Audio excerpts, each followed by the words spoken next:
কখনো কখনো জীবনে এত কঠিন সময় আসে, এমন কিছু আমাদের সাথে ঘটে যা আমাদেরকে শেষ করে দেয়, আর আমরা জীবনের কাছে হেরে যাই, হতাশ হয়ে পড়ি। আরে সমস্যা তো জীবনে হাজারো আসবে, হাজারো আসে, কিন্তু সেখান থেকে বাইরে বেরিয়ে আসার কোনো রাস্তা আমরা খুঁজে পাই না, কোনো মোটিভেশন আমরা খুঁজে পাই না। আর তখন তখন আমাদের কষ্ট কেউ বুঝতে পারে না, আর না তখন আমাদের কষ্ট কেউ দূর করতে পারে। কথা হচ্ছে, এরকম মুহূর্তে আপনি নিজেকে কিভাবে কন্ট্রোল করবেন। একটা গল্প বলি। একবার একটি শহরে অনেক ধনী একটা লোক ছিল। সে অনেক বড় ব্যবসা করত, আর তার জীবনে সমস্ত ধরনের সমস্ত রকমের সুখ ছিল। বিলাসিতা বলতে যা যা প্রয়োজন সবকিছুই ছিল তার। কিন্তু একদিন তার জীবনে এমন একটা সময় আসে যে তার ব্যবসায় অনেক বড় ক্ষতি হয়ে যায়। তার সমস্ত সম্পত্তি নিলাম হয়ে যায়। সে সারা জীবনে যা কিছু উপার্জন করেছিল সেই সব কিছু কিছুদিনের মধ্যেই শেষ হয়ে যায়, আর রাতারাতি তার সবকিছু বদলে যায়।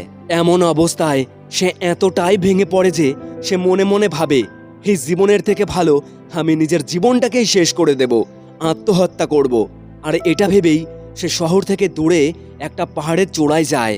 সেখান থেকে সে লাফ দিয়ে আত্মহত্যা করবে। আর যখন তিনি ওখান থেকে লাফ দিতে যাবে, তখন ওখানে একটা লোক বসা ছিল।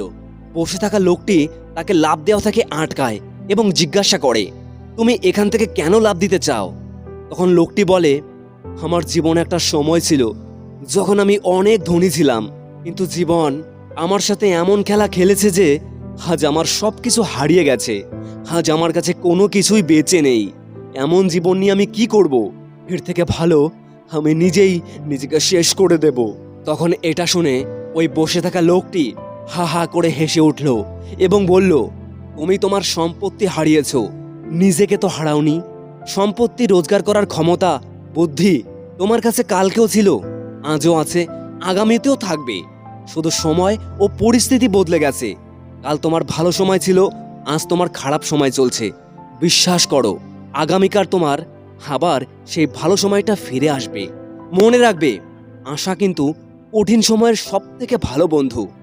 আর তোমার ভিতরে বিশ্বাস থাকলে তুমি সব বাধা পার করতে পারবে খুব ইজিলি ভাবে। তাই কঠিন সময় তোমাকে ধ্বংস করার জন্য আসেনি, এটা তোমাকে আরো ভালো, আরো মজবুত, শক্ত করার জন্য এসেছে। এটা তোমার সাহস, বুদ্ধি এবং ধৈর্যের পরীক্ষা নিতে এসেছে। মনে রাখবে, সব ঝড় কিন্তু জীবনটাকে এলোমেলো করার জন্য আসে না।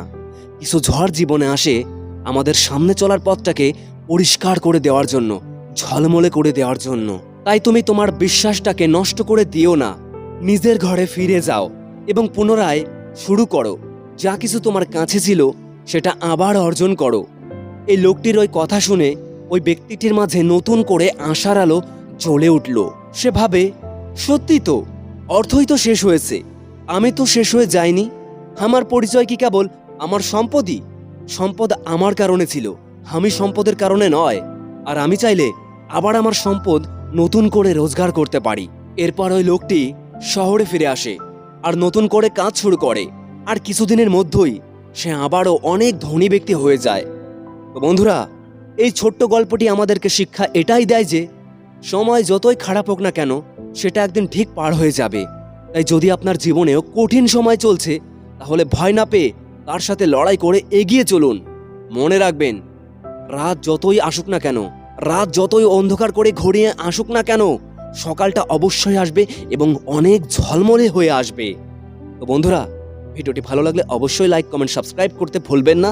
ভালো থাকবেন। জয় হিন্দ এবং প্রিয় বাংলাদেশ।